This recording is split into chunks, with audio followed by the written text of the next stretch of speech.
Hello, Trojan fans. Welcome to another edition of the Peristyle Podcast. I'm your host, Ryan Abraham, alongside Chris Trevino. This is our show. We do this every week, talking about the USC Trojans, the Chris and Ryan Show, whatever you want to call it. We are simulcast on YouTube. You can go over to youtube.com/InsideTroy if you're watching live. We've been typically recording these Tuesdays, 1 p.m. Pacific time. We got the USC practice in the morning. We kind of scramble, get all our content done, and then come right in the studio and do the show. So if you're listening on Apple Podcasting app or Google Play or wherever you're listening, thank you for doing that. But you can also watch us live on YouTube if you don't have anything to do in the afternoon or you're working and you're just kind of bored, want to watch us talk about USC Trojan football. We appreciate that. It's awesome when people are listening the regular podcasting app or just watching on YouTube. We appreciate all that. All the instant feedback is great, Chris. I love having people on and being able to put stuff in the chat room and just kind of tell us what we're talking about. You can say my voice sounds a little rough right now, which it kind of does, but how you doing today, Chris? I'm doing good, a little sleepy. If you're in the chat right now, please, I need you to roast Ryan for liking candy corn. He's got a bag of candy corn here in the studio. It's disgusting, so just give him a little roast. Give him a little poke in the chat. We cannot stand for this. We cannot let this behavior go unacknowledged. I brought you pizza, and this is how I get thanked. Thank you for the pizza. The pizza was good, but yeah, I did like some candy corn, but it didn't really help my throat, so I shouldn't have eaten it before we went into the show. But anyway, thanks again for listening. If you are listening on the Apple Podcasting app, if you can follow and rate us 5 stars, that would be awesome. Or Spotify, Google, wherever you're listening, if you can give us a rating, that is wonderful. It really does help to grow the show. And if you have any questions or comments for the show, we got a bunch of questions to get to today. Podcast@uscfootball.com is the email address, or you can call or text us at 424-254-9141. We got 2 voicemails today that we'll get to a little bit later on the show. And if you're watching live, like I said, put your comments in the chat room. If you have a question, just put question, and we'll do our best to get to it later on in the show. Before we go any further, I definitely want to thank our sponsor, Trader Joe's. They've been awesome for us over the last several years. Fall is a great time at Trader Joe's, Chris. It's just, there's so much cool stuff going on. Go over to TraderJoe's.com. You go check it out. There is a whole page on pumpkins. So we fall for it every year, and they just put this up yesterday. So it's a new post over on Trader Joe's. All kinds of pumpkin stuff on at Trader Joe's. So there's a pumpkin bread mix, if you like that. Pumpkin ice cream, which I have not tried, but I try any kind of ice cream. Those little hold the cone, those ice cream cones are awesome. The little hold the cone things. They got the pumpkin flavored ones now. Caramel apple mochi are on there. I love like the caramel dipping stuff for apples and things. Lots of cool stuff, lots of fall stuff, which is great. But I'm a pumpkin guy. I love pumpkin pie, pumpkin kind of any kind of pumpkin stuff. Are you a pumpkin guy? I'm a massive pumpkin pie guy. Ooh, okay. Just like the biggest pumpkin pie fanatic you can ask for. So I'm intrigued by this. Very intrigued by this. I've never had anything outside of the pumpkin pie bubble of comfort. So maybe this is the year via Trader Joe's I will try something pumpkin. You should bring something pumpkin in for me to try. We should. I am scrolling. It's just a huge amount. You're still scrolling. Yeah, I'm still scrolling at all the pumpkin stuff that's on there. Pumpkin cheesecake, pumpkin rolls, chocolate mousse pumpkins. I mean, there's a apple cider foaming hand soap. There's a lot of fall themed things. Maybe I won't try that. That's not for the eating part. That's for the washing of your hands part. But yes, lots of cool stuff over at TraderJoe's.com. So make sure you check it out. I didn't realize how much pumpkin stuff there was. All right, let's get to some breaking news stuff. Let's go some polls. Lincoln Riley's Trojans started off, or like 14 at the AP poll, all the way up to number 7 after 2 weeks. Coaches poll, USC comes in at number 8. Chris, any thoughts on USC and their rankings? We should not be surprised because the USC hype train is in full effect. Everyone in the national media is very excited to jump back on USC. We've talked about this multiple times where we're seeing ESPN, talked about on those national pre-kickoff shows.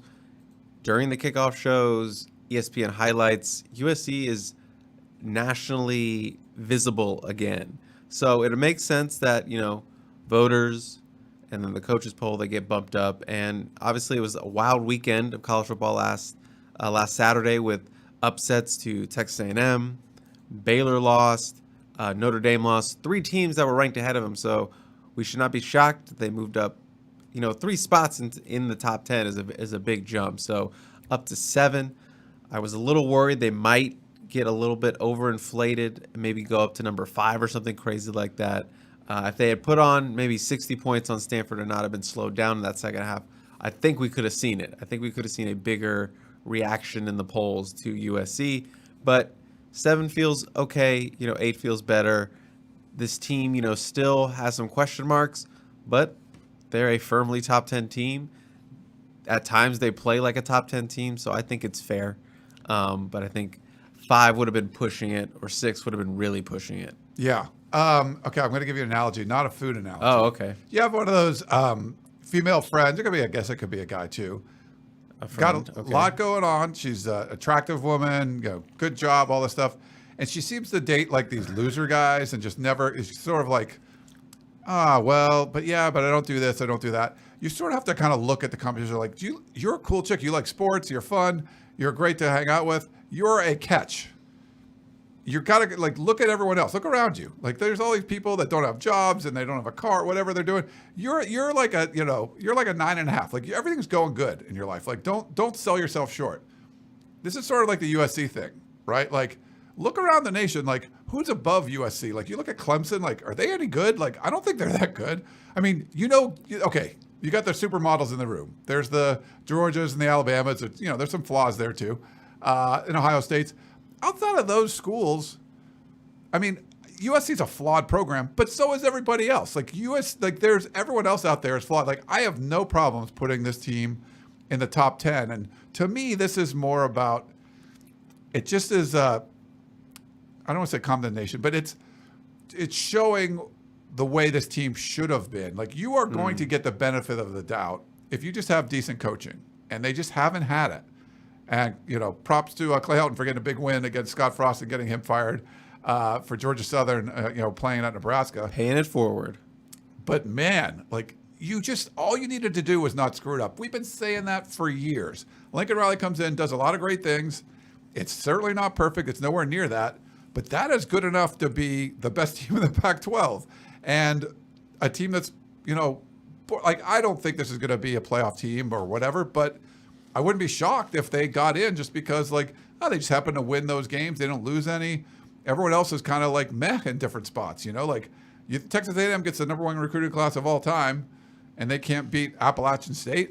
You should just be able to play with that recruiting class alone and beat Appalachian State. So, yeah, I'm not, I know you're well, don't be too, yeah, it's a flawed team for sure. All aspects, even on the offensive side of the ball, it's flawed, but everybody's flawed. There's a bunch of 18, 19, 20-year-olds playing college football. So I would say, be the hot friend of yours. Don't sell yourself short. Things are, you're pretty darn good, And I think at this point, until proven otherwise, you can say with confidence that USC is pretty darn good. A beautiful analogy, I would say. I see what you're saying. I agree with what you're saying because it doesn't feel like outside of those top 3 teams you mentioned, Ohio State, Alabama, Georgia. I just had a mind blank there. Outside of them, it feels like it's kind of wide open in the rest of the top 10. So, yeah, USC could easily be in that conversation. They keep winning to be in that, maybe getting that playoff spot. I don't want to start talking about playoffs, but you look around, and if USC just keeps winning, they're certainly going to be in that discussion.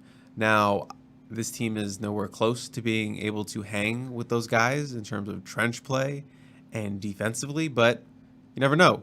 Things could happen, and they could find themselves, right in the discussion for one of those CFP spots. But yeah. I don't even want to talk about this anymore. It's too early to talk about this. We're only 2 weeks in. It's only 2 weeks in. It's too early. USC is a flawed team, and you know that. But at least they're fun. So is everybody else. Fun. And it's way more fun. Like, would you rather score 35 straight points and then take a nap, or like a little bit here, a little bit there? This was, it was almost a perfect inverse of what happened last year with Stanford winning 42-28. USC wins 41-28. And again, we mentioned this a number of times, but I got the feeling this was like Stanford, like literally pulling out all the stops. Like, this happens sometimes in life. Like, you can just, there's a favorite or whatever, not just sports, but just any sort of thing. You're like, yeah, this is going to happen. But for whatever reason, the underdog, the person that's not supposed to win, like, they made sure that they got enough sleep the whole week before, and the other team's coming off like a hangover. Whatever it is, you just do everything in your power to sort of set this up. This 1 hour of time, or this 1 hour of game time, this window, we're going to try to do everything in our power to make sure we are optimized for that. We're going to do some different stuff that the other people haven't seen. I feel like Stanford really pulled out all the stops, and USC just got this big lead, and you essentially cut Stanford off at the knees. Stanford is not one of those teams that's going to come back from, 3 touchdowns down and beat you. And so you made it so Stanford couldn't even, you took Stanford's ability to win away by building up a multiple touchdown lead. And no matter how it ended, like, you just knew Stanford wasn't going to be able to come back. They have some, long sustained drives. They were getting chunk plays on the ground and all that stuff.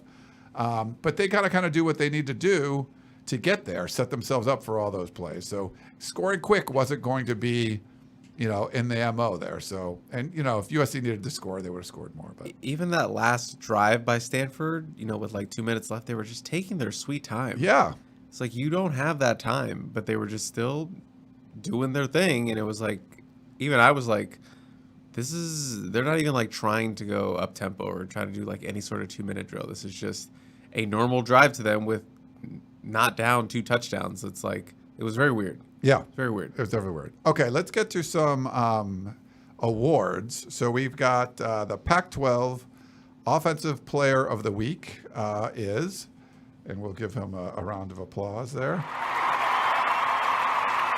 If you don't know the numbers yet, I'm putting this up on the screen on YouTube. It's number 13, Caleb Williams. He wins. And didn't have the kind of game on the ground. I think he gained like 30 yards or so rushing on the day. But, man, just another really efficient performance. I get it. That long touchdown bomb to Jordan Addison was something special. But he was really efficient. Didn't even face a third down at all during those first 5 drives. So I think well-deserved he can be the Offensive Player of the Week. You feel like he could probably do it almost every week, but he was Offensive Player of the Week this week. Yeah, I just feel like baseline, he's going to always kind of be in contention for a Player of the Week. I mean, we shouldn't these aren't like, what I was going to say sounds dumb, but it's like, he's so good in this league, in this conference, that he could win it every week. So that right there just says a lot about this offense and his talent as a player. I would expect many more of these to come this season, and there's a reason why he's a Heisman contender. I believe some of the Heisman buzz coming out after Saturday was he definitely moved up in the minds of a lot of people, maybe in that second spot. I know his odds got a little bit better with Vegas, so he's not thinking Pac-12 Player of the Week, Pac-12 Player of the Year. We got to look ahead, Ryan. We got to look to where he stands in the Heisman moving forward. Yeah. But it is obviously his first like true big game in the Pac-12, so deservingly the Pac-12 Player of the Week for the offense. And it's one of those things too where you're like, hey, who's going to win the Heisman early on? Before USC played a game, he was in the top 4 or something for Heisman, because you're like, okay, we know he's really good. You're pairing him with Lincoln Riley, they're going to make USC's offense competent. You added all these other pieces. So you're instantly like, well, he's going to be one of the Heisman favorites before he even did anything. So, but he did some stuff. He's done some stuff, and he's looked really impressive doing it. So we'll see how he plays at home against Fresno State. USC also picked up the defensive lineman Pac-12 Player of the Week, and that would be your very own Tuli Pelotu, who had, I believe, 4 tackles. 4 tackles for a loss. Seems 1 sack. Pretty good. Of that. Pretty good. What are your thoughts on Tuli winning defensive lineman of the week? I know a lot of people were not concerned, but there was some questions after week 1 against Rice where Tuli didn't really do that much. I didn't go back and look at the stats from that, but he was very quiet in terms of, all the hype Tuli Pelotu had built up in the offseason with the coaches and media. And look, I'm still all in on Tuli. I was still all in on Tuli after Rice, and thank him for, making me look good and kind of coming through with 4 tackles for a loss in that game. With that performance alone, he is now second in the Pac-12 in tackles for a loss, trailing by half a tackle for a loss. So it's a good start, or a good, I guess, quote unquote, rebound from, a quiet week 1, having this week 2. And I expect, him to kind of ride the momentum going to this Fresno State game, a night game at home, kind of build off that. And I would expect him to be in for maybe another big performance, behind the line of scrimmage. Keep those splash plays going behind the line. Yeah, and then now I vote in this, and I believe I voted for Caleb, but I believe I voted for Tuli. There you go.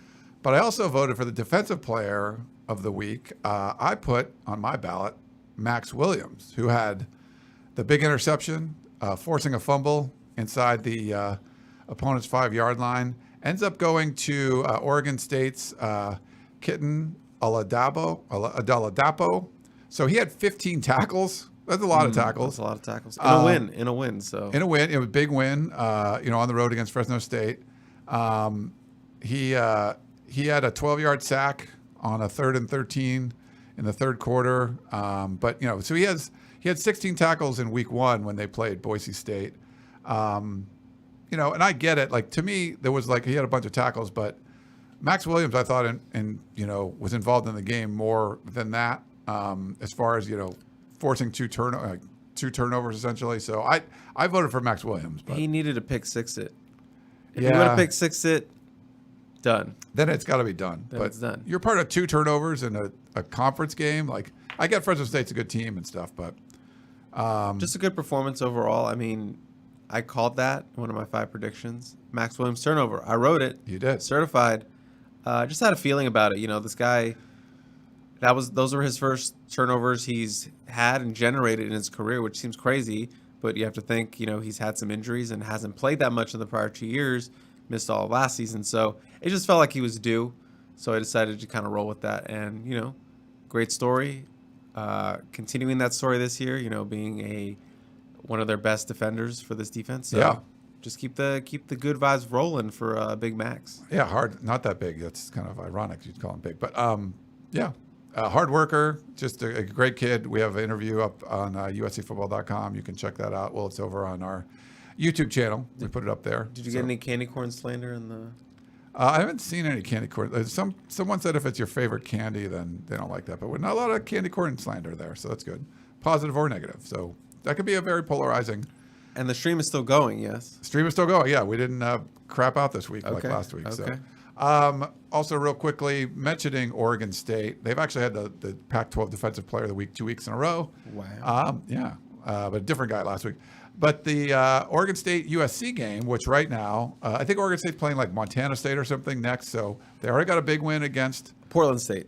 Portland State they're playing? Okay. I believe it's Portland State. They got a big win against Boise State, Fresno State, and now they got a cupcake. And then they'll be able to play USC at home in half of Corvallis Stadium because the other half is getting renovated. We're going to be in this weird temporary press box and all that.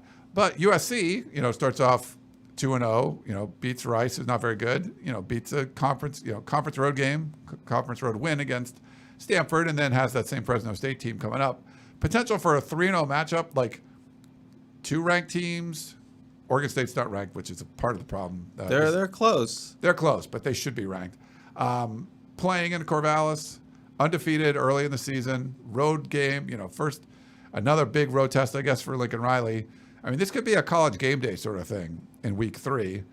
And it's been relegated to the Pac-12 network. It's not even going to be on real TV, which is a little disturbing. Real TV. Yeah, so John Wilner does a great job covering the conference, and he had tweeted out contractually. So there's all this stuff contractually. So things that are in the contracts, which is part of the reason why USC is leaving, because they were bad contracts. But USC has to be on the Pac-12 network 3 times. They were in week 1 with Rice. There's essentially like a lottery situation where Fox and ESPN get to pick games, but they know there's limitations of which games they can pick. And because USC's got a lot of momentum, the general thought is that Fox and ESPN are sort of saving their USC picks until later in the season. Which makes sense. You have to look at which games would be good Pac-12 network games. And the Colorado game can't be on it because it's on a Friday. So you're kind of screwed as far as that stuff goes. Knowing all that, Chris, this is what I circled as USC losing early in the season. Like, it was going to be a tough place. Corvallis has been tough. Oregon State didn't lose last year. They beat Utah, not early in the season when Utah wasn't starting Cam Rising. They beat Utah when Utah was good in Corvallis. So this is a tough place to go. I don't get why Fox or ESPN wouldn't have got this early. I think this is just one you'd kind of want, and maybe just you get more money by waiting later on. But if USC loses a couple games, like this is like 2 undefeated teams. Potential undefeated teams. This one's it's baffling for me. You feel like maybe that ESPN and Fox were kind of maybe overthinking themselves a little bit with this one, in terms of let's wait a little bit and no, just grab this game now. This is, like you said, probably, I don't want to jinx it, to be 2 undefeated teams kind of going, assuming, USC gets by Fresno State at home. Right. But this game will have national implications. If USC's comes in there undefeated, and Oregon State, Corvallis, they're going to show up for that game. They're gonna represent, and it's going to be it's even more intimate because, as you said, the stadium's going to feel smaller because only half that stadium, so it's going to be a lot louder. It's going to be more intimate, so it's going to make for a great environment. And wouldn't you want to put that on a national kind of level? And now people are going to have to make up a bunch of fake emails to get a bunch of sling accounts, and the fake email industry is doing great. It is. Whenever USC plays on the Pac-12, they're doing great. I don't know who profits from fake emails, but whoever they are, they're doing great. So that's what the reality is. 6:30 kickoff. Should have just moved this to Fox, maybe. By the way, Oregon State is playing Montana State. So, why did I think it was Portland State? I don't know. But we do the Podcast of Champions. I do a show with David Woods, who covers UCLA. We've been doing it for several years. And we do our power rankings in the Pac-12. We have USC number 1 this week, and we have Oregon State number 3. So Who's this 2? is like a tough, this is a huge matchup. Like, I think Oregon State's going to be better than Oregon this year. I think they're the best team in the North this year. So with USC potentially being the best team in the South and Oregon State the best team in the North, I know the divisions don't matter for all that anymore. Again, this is too, I know it's early. It's too good of a matchup. The Utah one's going to be really good, but Utah's already lost. And they lost to a Florida team that just lost to Kentucky. It's not like this is a world-beating Florida team. So I feel like this is a mistake. I'd love to see this one on a real network. Wouldn't we all, Ryan? Wouldn't we all? But that just means more people will follow us on Twitter that week, because we'll be the best coverage coming out of that, because they will not be watching it on TV unless they do a fake email. Can I quickly guess your power rankings? The yes. top 6? Okay, guess my power So it's USC, Utah, Yep. Oregon State, Yep. UCLA. Nope.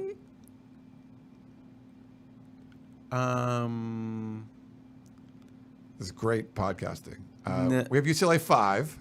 Okay. Washington? Washington 4. They've looked really good. They've scored 97 points through 2 games. And who's number 6? Oregon? They got a big win this week. Oregon did not. They got a win, but No. who got the biggest win in the Pac-12 this week? Utah? Washington State, baby. Oh, they that's went to the right. road and beat Wisconsin. That's right. Yeah, so we have those as the top 6. We have Oregon. I blanked that on my mind because you were like, Don't overreact. And I should have known because I was defending them. I was like, hey, that's a win on the road in Big Ten country in a notoriously juiced up stadium with a hard-nosed football team getting beat by a spread offense. So I let you down, Wazoo, and not remembering that. Yeah, Washington State's offense is like kind of, it's a little sketchy. I thought they'd be better, but they're playing good defense. They're kind of like, opportunistic defense, like USC's defense, like forcing turnovers and stuff. But they don't have the offense to go with it, which I thought they would with Cameron Ward, but they've looked kind of bad on offense. So we'll see how that's doing. Okay, we also have to talk about some injuries. We're not allowed to report on injuries, but you can talk to Lincoln Riley about injuries. He didn't bring up anything, I believe, on Trojans Live last night. But today, we were there this morning, and he was asked a couple questions about a couple of guys. Let's start off with Cortland Ford, and I'm going to show a picture of him for the YouTube folks, of him in the medical tent, right ankle, looks like wrapped up. What do you know about Cortland Ford, Chris? Obviously, USC's kind of co-starting left tackle. I believe he's been the first one out for both games out of the gate, kind of obviously rotating with the Virginia grad transfer, Bobby Haskins. That's been a storyline for this offense and how they like both of them. So they're just kind of rotating them until maybe something forces their hand to pick one. Seems like this is a situation where they might be forced to pick one, and I would go forward and say, Haskins is probably going to be your starter going to this weekend. Lincoln said they are just going to give Cortland a little bit of a break at the start of this week, kind of give him a little bit of rest early, and then they're going to come back and they're going to reevaluate where he stands. But if he doesn't practice this week, as Lincoln has said in the past, if you don't practice, you don't play. So if Bobby's the one who's getting all the reps in practice this week, number 7, he's going to be your left tackle. So get Ford healthy, I think, is the big issue here. Not the issue, but the big goal at hand. You don't have a lot of offensive linemen. It's Fresno State. We know it's going to be, an interesting game. They're no pushover, but I would do what you can to get Cortland healthy, rested up, because you're going to need him moving down the line, against Oregon State and the Utahs and moving forward. So get Cortland right, get that ankle right. Bobby Haskins can handle the load at left tackle. He's a veteran. He has experience, and the guys work with them well, obviously, as they do with Cortland. So I think they're going to be okay, but I think priority number 1 is just getting that ankle healed. Don't want to rush it. Yeah, I got to talk to Bobby Haskins a little bit this morning. He was sort of asked about, what his role would be, and he's like, you got to ask the coaches that. So when we talked to Lincoln Riley last week, it was more about they like their 6 guys, and they were going to see what happens, but you're probably not going to get through the whole season with all 6 guys healthy. You lose one or potentially lose one against Stanford, so Haskins is the obvious fill in there. The question will be now, if someone goes down, who's the next guy off the bench? Does it matter what position it is? Is it Mason Murphy or somebody coming in? Feels like Mason Murphy, regardless of what happens. Regardless of position. You got to move things around, and you get tested a little bit. So we'll definitely see. But yeah, Cortland Ford seemed to have a lot of confidence. I talked to him. It was interesting. Harvey Hyde brought up yesterday on the podcast that going on the road is a bonding experience. And I was like, that's a good point. And this is a team that was assembled late, right? Like, less than a year with a lot of new faces. And I asked, Bobby Haskins about that. And he, one of the things he talked about was like, when you go on the road, he's like, you love going on the road. He's like, it's only you guys. Like, it's just us. So there's no girlfriends that are around. There's no, professors. There's no, you're just, the team gets in a bus. They get on a plane. They go to a hotel. They eat together. They go to meetings together. You're in a bubble. You're in a bubble just with your team. And so for a team that hasn't been together that long, it's a unique experience. Like, if you're the first time you've been with your girlfriend for a while, Chris, like the first time you go on like a trip together, traveling together can be stressful, right? It's just something that can be like, oh, did you leave your toothbrush out or whatever? Like, there's just little things that can go on when you're traveling, and you learn a lot about a person when you're like sharing a room with them or whatever it is, when you're doing stuff on the road. Where we're going to eat, what we're going to do. Like, oh, should we do this activity or should we just stay at the pool? There's stuff like that, kind of little stressors that happen when you travel. So I think it's like a good another opportunity for these guys to get closer. He said that they've been bonding really well, and we've seen that. We've seen the chemistry with this team be good.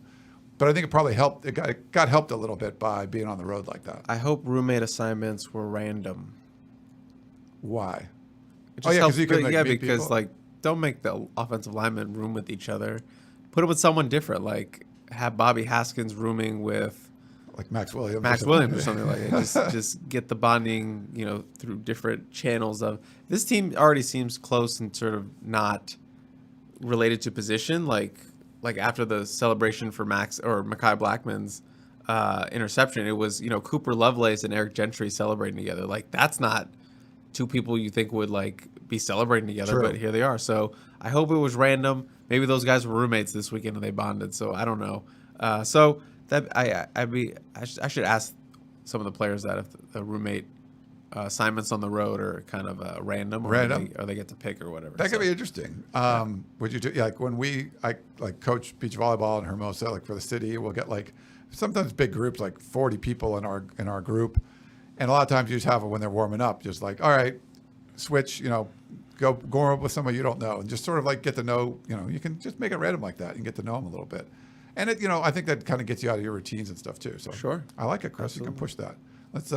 We'll send some emails. See what's going on there. Okay, the other one we have to talk about is Romello Height. That just, high expectations, I think, since he came in. Just sort of like Shane Lee. I think this guy can come in and do some big things. More shoulder problems for him. It just seemed to be a recurring issue. I think we were talking in the press box a little bit where, if it almost looked like it popped out, or you could feel sometimes that happens. It just happens over and over again. But what do you know about Romello Height? What do you think about him and his potential to return? Wasn't a great Saturday to be Romello Height, obviously, up there at Palo Alto. Everyone saw the play where he went down, got treated, came off, and that was it. He was pads off, shoulder or arm in a sling. He was done. And, Lincoln came out and said that they're going to give him some downtime, quote unquote downtime, to kind of rest up. The shoulder has been a reoccurring issue since, fall camp. He's had that big brace on every time we've seen him since fall camp, essentially. So I think this is the right move. Let it heal or try to reevaluate it and see what it does after, a couple days off or a week off or a week and a half off, whatever that time period will be. He didn't exactly say what it was. Give it time and see what the next move is. We don't know. He's had shoulder injuries in the past when he was at Auburn, had season-ending surgery, I believe his freshman year. So I'm not sure if that's the same shoulder or is the opposite shoulder.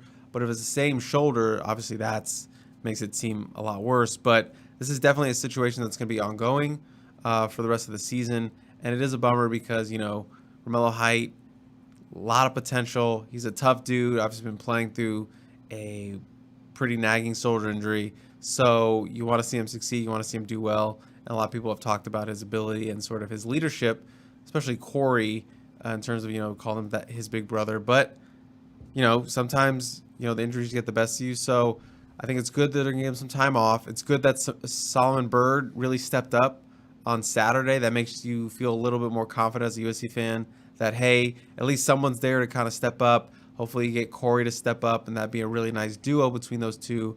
Byrd having those 2 sacks, kind of breaking out. And we'll see what happens. It seems like that's going to be the main 2 rotation, Byrd and Foreman moving forward. And you hope, Romello with a little more time to heal, to rest it, maybe he can be back. But again, that's just something we're going to have to monitor and wait on, but he's getting some rest this week. That's the main takeaway. Yeah, he's going to get a little rest. My guess is we're not going to see him, but, who knows? We don't know. Lincoln Riley's not going to, tip his hand as far as that stuff goes, so we'll see. With that, let's see. We had a comment from Truck Ranger. Yeah, Byrd did look good. We had 2 sacks, right? 2 sacks. That nail in the coffin sack at the end. Yeah. Hopefully we get to talk to him tomorrow. We're supposed to talk to him today.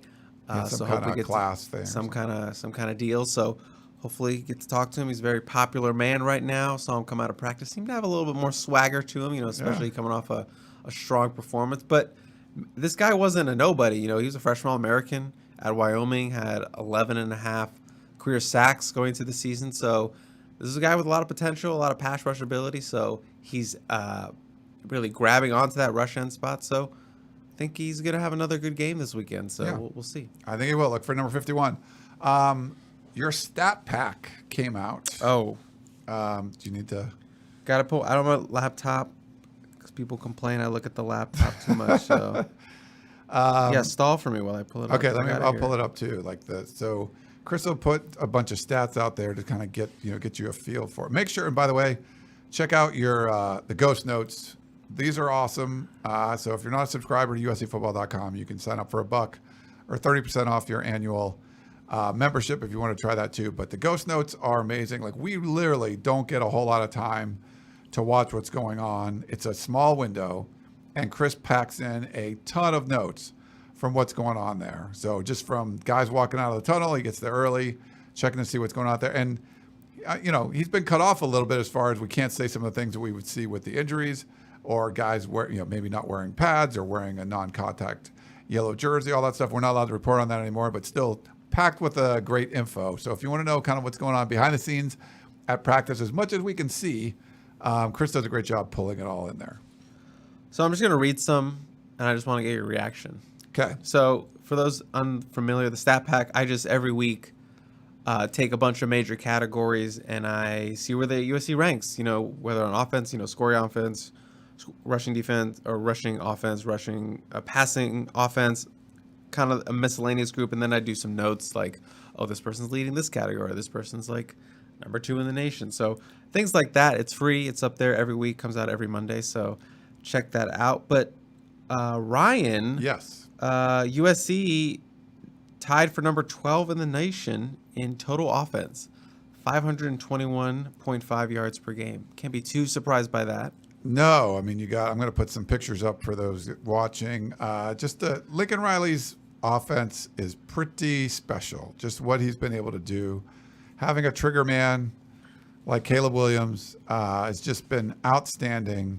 We already mentioned like a Jordan Addison, what he's able to do, just the speed, how smooth he is out there. And, getting more guys involved. Lake McCree gets his first touchdown. So it was good to see him kind of get in the end zone. I think Mario Williams is someone that just he would be your number one guy on, many teams, I think, in the country, he would be like your number one guy. And then, having a Travis Dye get his first touchdown. He was the last scholarship quarterback to get a touchdown this season. But the offense is awesome. And when it's clicking, it just looks amazing. I think Pro Football Focus tweeted out like a little video of just a diabolical screen pass where you see sort of everybody going behind the line of scrimmage. Everyone's going to the left, and then they kind of sneak out to the right, and it just sets it's an offense that sets up very well. You're scheming guys open all the time, and it doesn't seem like it's too complicated for the players to comprehend. But you're getting all these different looks. If you're a defense, it's really hard for the defense to kind of figure out what's going on. Easier for the offense to run. You got great skill position players, a great trigger man. Yeah, not surprised that they're that high. Sorry, that was a long answer. Yeah, I didn't expect you to go that long. But I had a lot of photos I wanted to put up. Staying in the offense, 8.62 yards per play. That is number 2 in the nation. Second to Maryland, yes. My Terps actually lead the country in, I believe it's 8.62 for USC and 8.64 for Maryland. Wow. So they're right there. Obviously, USC still leads in turnover margin. They were number 2 in the country after week 1. They are now sole number 1 at turnover 4. Margin. And they are one of 12 teams, I believe it's 12, that have not committed a turnover this season. Yeah, through 2 weeks. That yards per play stat. I'd be curious to see what Maryland. So I'm not familiar with their offense or what they're doing over there, but that's obviously an amazing number. USC's faced the fewest third downs in the country, and once you get your yards per play that high, you can kind of see why, right? Because if you're picking up 8 yards per play or more, it's hard to get third downs because if you don't get you get a first down, boom, first down, you keep getting them. So I'm curious how many third down Maryland's faced. I have to look that up, and that is right. They've only faced 15 first downs. Third downs. Third downs, yes. Yeah. On the flip side, they have allowed a conference high 47 first downs. That's a lot of first downs. Yeah, Stanford had, I think, 33 and USC had 24 or something. Like they had 9 more first downs than USC had. It's something ridiculous. Yeah. Opponents' red zone conversions for defense, 66.7%, which is tied for number 25 in the country. Oh, that's not too bad. Which is a flip from their total defense, which is number 72. So obviously that plays into them taking the ball away in the red zone several times. So giving up a lot of yards, but not letting them score a lot.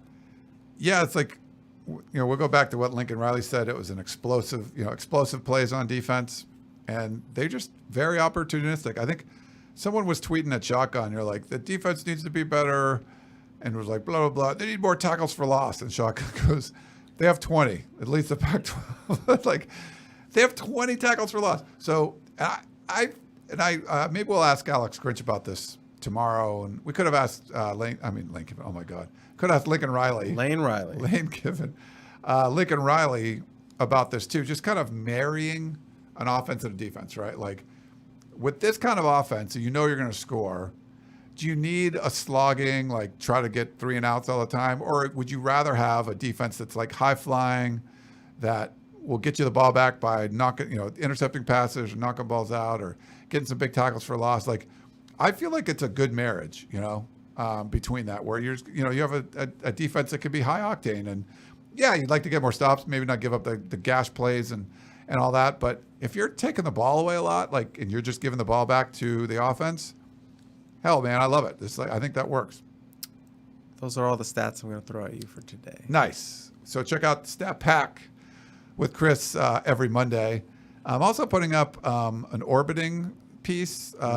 So orbiting is like some internet term for basically like if you have some sort of breakup but you keep checking out your ex's social media and making comments on it, people call that orbiting. So or stalking. It's like kind of a stalk. Like we're just broken a nice up. way to say it. It's just say orbiting. So orbiting USC's exes. So I go through most of everyone that was on not everyone, but most everyone was on USC's coaching staff or players that were on the team like last year and where are they now sort of thing. And so it's been kind of fun. There's some people that are like, I don't care. Why would you care? And then a whole bunch of people gone like, I care. Like a lot of people care. They want to know what's going on. Like, Brandon Campbell, like people had high expectations. He's like the starting running back at Houston, had 80 yards, led the team, had his first, touchdown. Kind of cool to see. Like Joseph Manjack, he's a wide receiver on that team. Brew McCoy is now like the, one of the stud receivers for Tennessee. Of course, Clay Helton being a head coach somewhere else, and then getting one of the biggest upset wins of the year. Beating Nebraska in Lincoln. Like all that kind of stuff is sort of interesting, and like that you're going to see, but you're probably not going to know much about like what Brandon Campbell's doing, or hell, Raymond Scott has been playing well for Fresno State, the former back USC. to the college. He's coming back to the Coliseum playing Saturday night. So that's what we're sort of doing with that. So if you have any, requests, if there's someone I wasn't including on the orbiting piece, you can send it to me. And if you don't want to read about what's going on with former USC players, just skip it because a lot of people want to hear it. So that's why we're doing it. All right. Well, why don't we just take a quick break and we'll come back and answer some questions, unless there's anything else you had, Chris. I got nothing. All right. Back in a minute, everybody.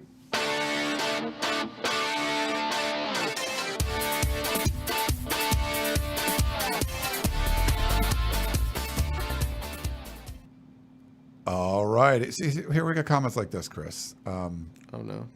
This is from, oh, wait, no. It's the wrong one here. I'll pull it up. Comment from Round Squash. D-line needs to pressure the quarterback. 5 sacks? Is that? 9 sacks. 9 sacks on the season?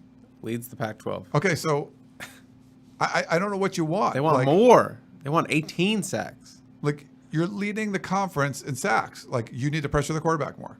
Like, okay. I would agree that the pressure can be a little more consistent. Consistent pressure is good.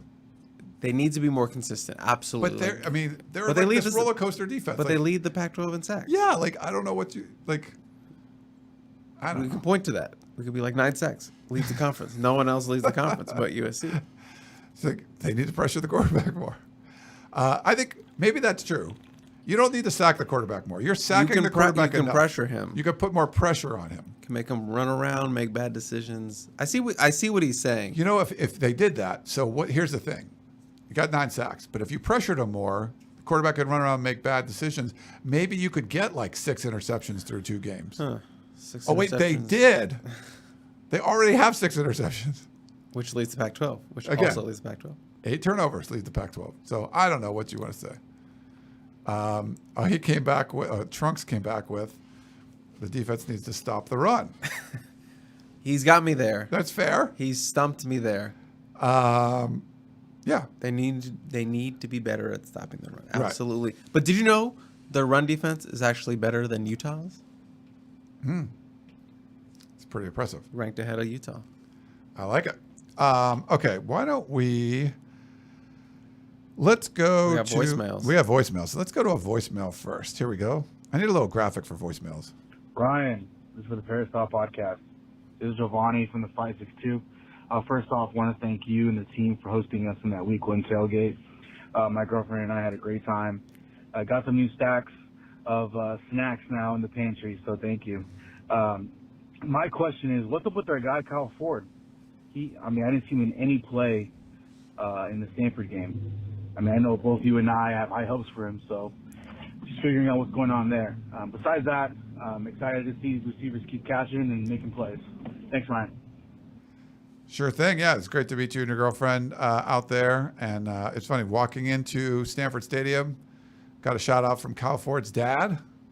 As you know, ever since I was at the opening, Dallas, down in at the Star, where he became a star. Yeah, he was a star at the Star. At the Star. I believe it was 15 touchdown passes in like a weekend at a 7-on-7. I believe that's still the record, like the opening record. It would have to be. It was insane. And great kid. It's been fun to chat with him and stuff. Yeah. So I don't know. It was a little bit different of a rotation that we saw in week 1. I thought that was going to be the case. Like Taj Washington was like featured against Rice, and we didn't really see him much against Stanford. So I feel like there's opportunities where he could be the breakout player one week. We don't know. But so far, we just haven't seen a ton of him. Remember, this was I'm not breaking any rules because this was pre-injury ban, but remember, he did miss a lot of time going into the season. So maybe they're still kind of catching up. But this is a stacked wide receiver room, a lot of competition. So you need to raise your level of play to kind of, stand out and be someone who's like, okay, this guy's going to deserve some more reps. So all starts in practice. Yeah, starts in practice. So we wish him the best. We'll let you know if we find out anything else there. Why don't we go to an email? This is from LA Transplant from Diego. He said, Blackman, let me, I think I have a picture of him. Yeah. Blackman played a great corner spot despite being called for 67 pass interference calls. It was 3. He says the refs were being way too ticky-tack, not a surprise. Thoughts? There were 2 errant throws in the 4th to the right. Thoughts on whether it was miscommunication or bad throws, and why they let up the run. I'm sorry, he didn't write that very correctly, but let's focus on the Mekhi Blackman stuff, because Lincoln Riley was asked about him today. Yeah, he said point blank he was awesome, and he kind of let it hang there. He came back, he was awesome, and he said they watched the film and he thought it was great coverage that he played on, I believe he said it was all of the coverages that he had. So targeted 11 times. Shotgun and I looked at one of them was just a Pac-12 flag, which is a bad call. But Lincoln Riley loved the way Mekhi Blackman played. He loves the way he's talking to him right now. That's a line from a movie, so no one got that. But he loves the way he's playing right now, and just kind of oozed praised on him as being their top cornerback and a guy that they can put on anyone. any opposing offense's wide receiver, top wide receiver, and they feel confident that he would play. He would dominate, or is what I'm trying to say. Yeah, and no, I mean, from my point of view, I thought he played well too. Mm-hmm. The first PI was like the guy ran like an in route, and you could see Blackman grab the jersey.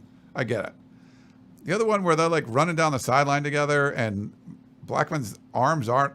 He's not on him at all, and they just threw a flag because you were close. Like that and the ball was over his head. Yeah, that just seemed very Pac-12 referee. We'll see if there's like sort of a theme going forward. Like remember when we were at Pac-12 Media Day, I think it was Merton Hanks, the director of football for the Pac-12, was saying that everyone's going to be treated the same. They're not going to treat USC and UCLA differently.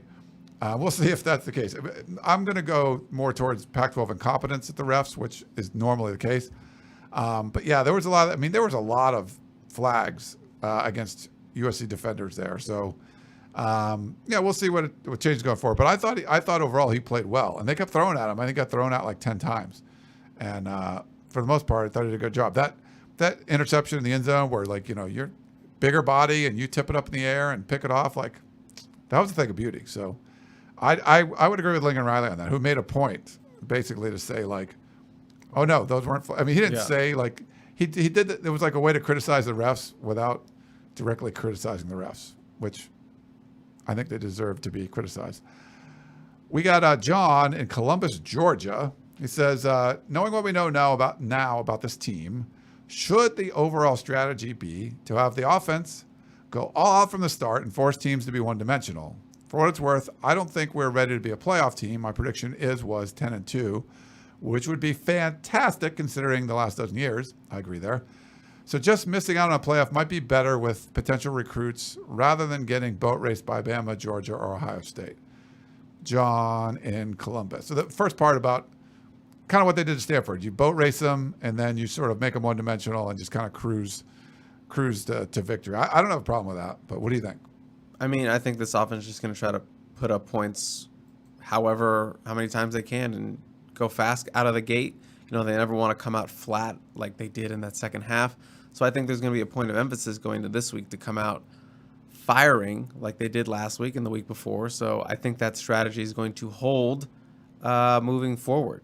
Is that the explicit goal of this team, to jump out so early and then have the defense kind of make them one-dimensional? That's just how it's been playing out, but it's a nice strategy so far. Yeah.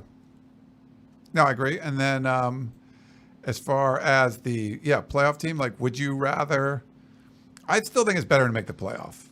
And this team has enough firepower that if you make the playoff in your first year, I think that's a lot better than going like 10-2. If you make the playoff and get boat raced by Alabama, I still think that's better. You made the playoff. Like, USC hasn't made the playoff yet. They've never been in the playoff. I'd rather see USC make the playoff and get boat raced.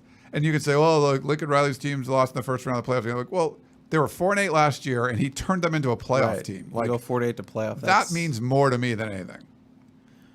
Yeah, I think. Yeah, I kind of was on his side, what you were saying, like not to get boat raced, but saying it out loud like that, like you go from 4-8 to one of the 4 playoff spots. You won the Pac-12 championship. If you make the college football playoff, I'm assuming. So, yeah, you might go out and get waxed by Alabama, but at least I think they'll put up some points. Yeah, it's not going to be 52-6. Is that?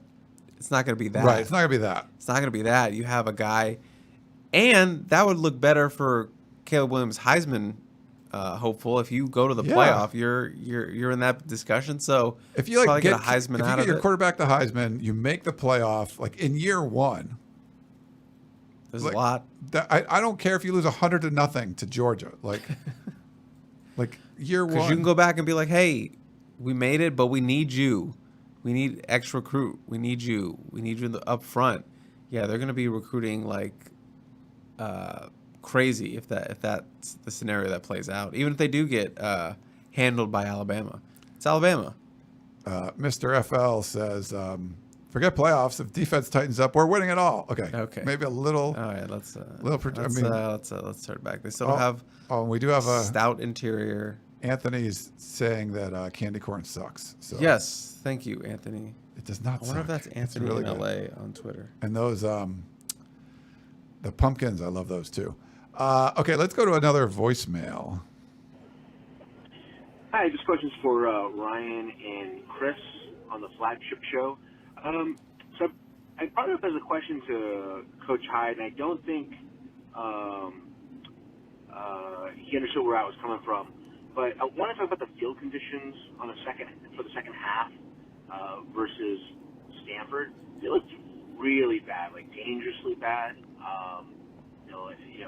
If I was Coach Riley, I would want to slow things down, and especially after seeing a bunch of players slip and tweak ankles. Coach Height mentioned cleats, but if it's been 100 degrees all week and hasn't rained in Northern California, I don't know if you take your extra long mud cleats. If you already know, you probably have your long cleats already built in. That if you're Stanford, you already know that the field's going to be muddy. You do it. My contention is that is someone in the Pac-10 or Pac-12 going to look into this to make sure that this isn't happening going forward? I know it wouldn't happen to Coliseum. I believe Oregon State's field, what's left of it is AstroTurf, so that shouldn't be an issue either. But it'd be interesting to see if that's if Utah saw that and Rice Eccles ends up becoming a pile of mud as well. So that's my question. Thoughts? Thanks. What do you think, Chris? I took a picture of the field at the end, and it looked like just got down field level when we were filming Instant, and there were like craters everywhere. Like you practicing chip shots? It was, like people were duffing chip shots like all over the place. It was pretty bad. Yeah, I think the field conditions were definitely a minor storyline for this game. We saw multiple players slip. Me specifically, I saw Mario Williams fall 3 times. One that directly influenced Caleb Williams' decision making, like, oh, I cannot go to this guy I was about to throw to. I have to look somewhere else. I believe that was an incomplete, but I think it just might have been, obviously, as he mentioned, the conditions. It was obviously a heat wave that week and no rain, and dried out that turf. So I think it was just kind of like the timing of it, just having that heat wave come through California. So how do you address that? Maybe I'm not a turf person. I don't really know how you kind of fix that, but I think it's just a thing of timing.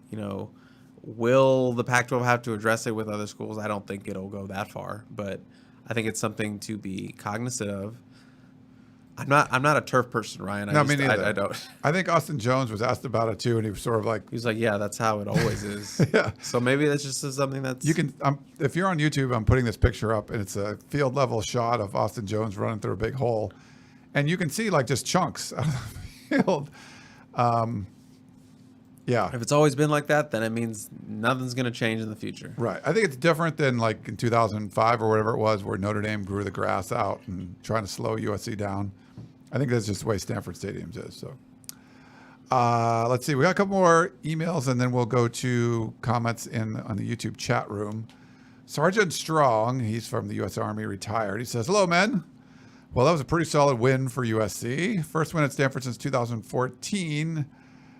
So good job for that, for our team, and just getting the win. But I must say, I think our defense is really shaky.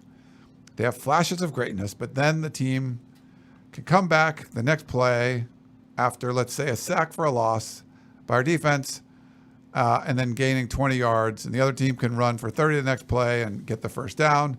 It's just so up and down. I know it's only the second game, but if we keep playing like this, Utah, Oregon State, and I'll say Washington State will give us trouble.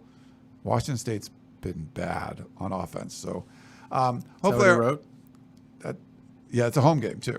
Hopefully our offense, hopefully about our offense, but I don't, he says hopeful about our offense, but I don't have confidence in our defense just yet. Is it me, or do you guys see it too? Thanks guys for all you do. Fight on, Sergeant Strong. Look, it's a bend, don't break defense. That's all I can tell you. Growing up, I know you USC fans have been blessed with some stout, hard-hitting, shut-down defenses. When I was growing up a Maryland fan, me and my brother would joke about all this time. It was every year was a bend, don't break defense. I frequently said, watching teams drive up and down the field, we have to stop the bleeding. We have to stop the bleeding. This is a bend, don't break defense. I've seen many. This is another one. Can they become less bend, don't break? Absolutely. But they really don't have kind of the personnel interior-wise to kind of, with their run game, I know the run defense has been kind of an issue and a bugaboo for this team in terms of stopping people from going up the middle. You know, there are times when they just give up big chunk plays, and stopping on third down has not been consistent. But they are getting turnovers. They are, making plays in the backfield at times that really gunk up an offense. But this is a bend don't break defense. Learn to live with it as they come through. They still need to do some things in recruiting to fit the guys and for the scheme that they want to do. Remember, it's not a perfect personnel grouping for USC on defense. They did a lot of, Frankensteining this defense with getting players out of the portal. They still need to, once they get recruiting, it'll look better. But right now, they just have to play with what they got, and they're winning. So you're just have to live with it and learn with it, and they will get better. I'm confident they will get better. Now they're not going to be like a top 10 defense. No, that's not the case. But they can be less bend, and I think that's the best case scenario you can hope for this season. Less bendy. They're kind of like a 12-year-old gymnast right now. We want to stiffen up, You want them to be a retired, like 48-year-old gymnast. Still a little bend. You could kind of split still if everything's I don't know right. About 48 gymnasts. There's probably some breaks in that 40. Even like the gymnasts in college. The college gymnasts are crazy, but there's just something when you're really small. I'm moving off this bit. Okay, let's move on. One last email, Frank in Sacramento. He says, my daughter started at USC in the fall of 2003.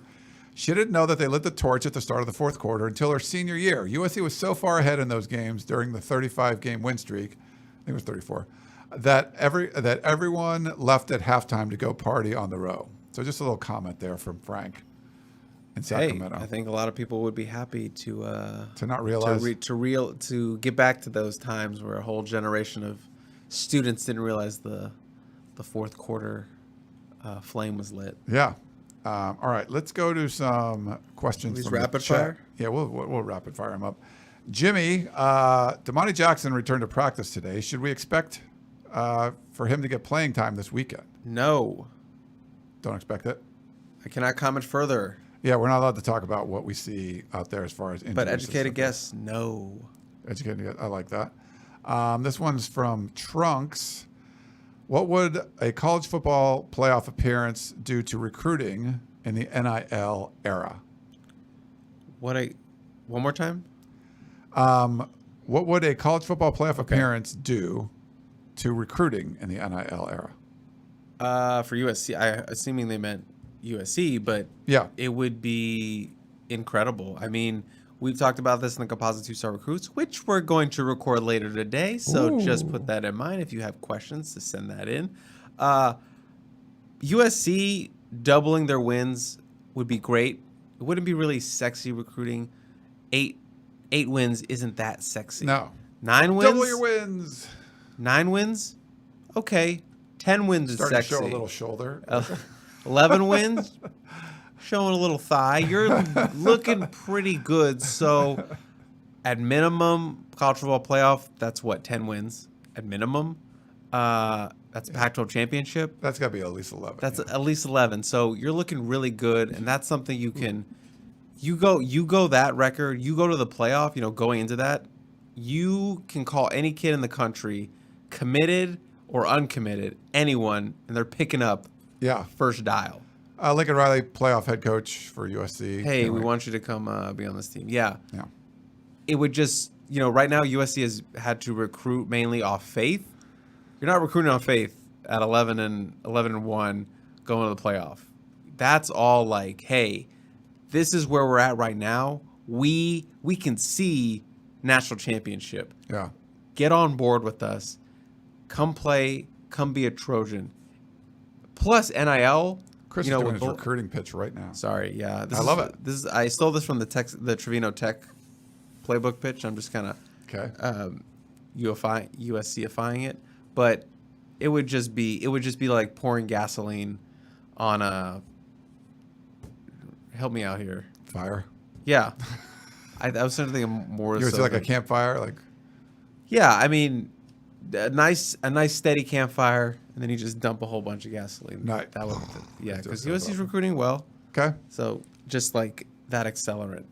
These two questions are related. I'll put them both up back to back. Blackie Chan plays. It's a hard one to say for some reason.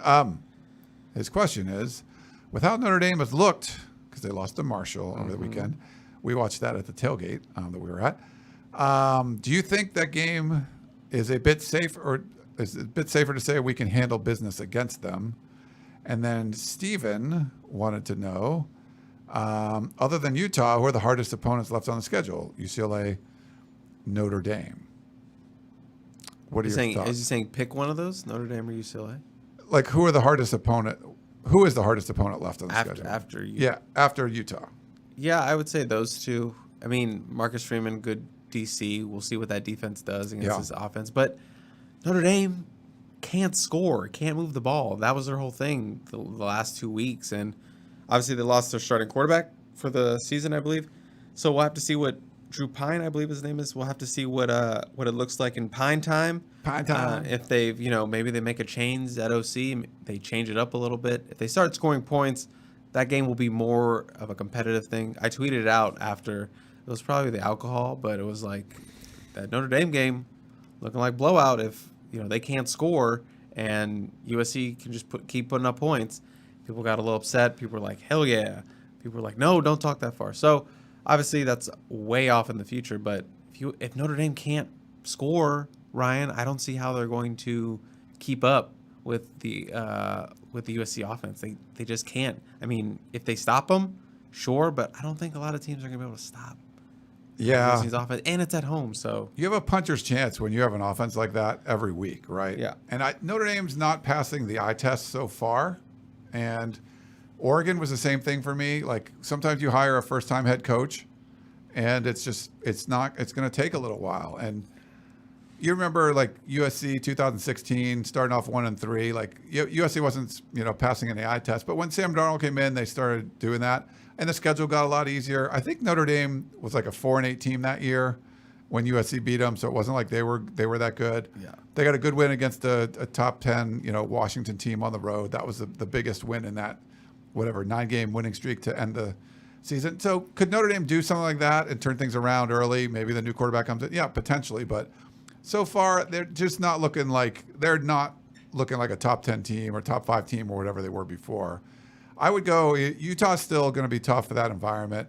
I mean, the Oregon State game, I think, is potential to be up there, too. I mean, they've got 2 quality wins already. I think they're going to be good. I think that could be tougher. And then UCLA has just been sort of like, I mean, they don't play anybody until like week 5. So, South Alabama, they're only like a 12-point favorite against, I think, this weekend. So that's a little weird. I don't think Notre Dame would be up there, though. I would put Oregon State as a tougher game. Hell, I mean, Fresno State might be at this point. Is that sacrilege to say? We'll see if Notre Dame sort of like tanks a little bit or they turn things around. I just need to see another week. Week. If they come out and lose again and they still can't move the ball, then yeah. It's like they host Cal. Cal's just not been that good. Cal's 2-0. They got a good defense. They beat UNLV by 6 this weekend. Cal can play some D. We'll know they'll play D. So it might be if it's a defensive slogfest, and even if they win by like 16-13 or something, yeah, I'm like, no, they can't score. They got Jack Plummer, right? The Indiana quarterback. No, not Indiana. Was he? Jake? No, he was. No, it's Jack Plummer, the Purdue quarterback. He's got the. Is that the son of Jake the Snake Plummer? I don't think so. Okay, well then I'm not interested. Gotcha.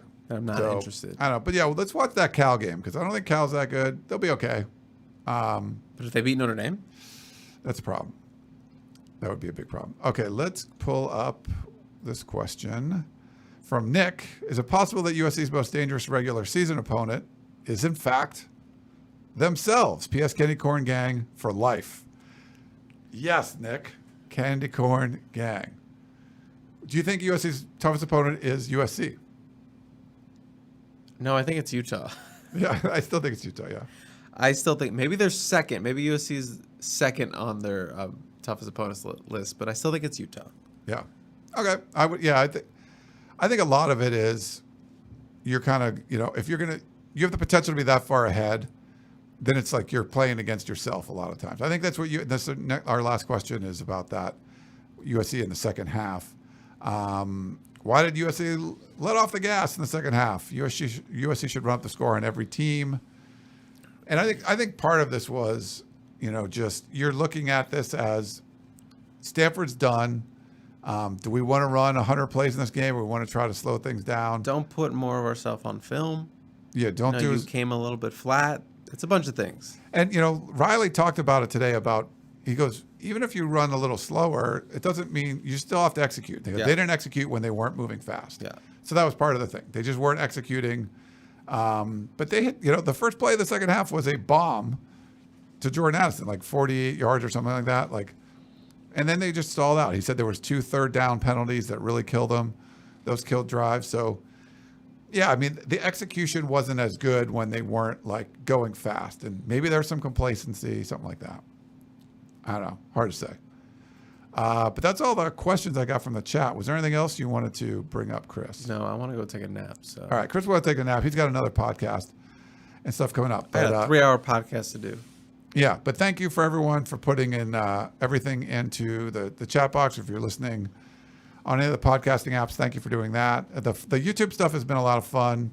We had 160 people or so watching live on a Tuesday afternoon, which, people are at work, maybe they're lunch break. If this was your lunch break, thank you so much for spending the time with us. But for Chris Trevino, I'm Ryan Abraham. Hope you enjoyed our little show, and we will talk to you next time.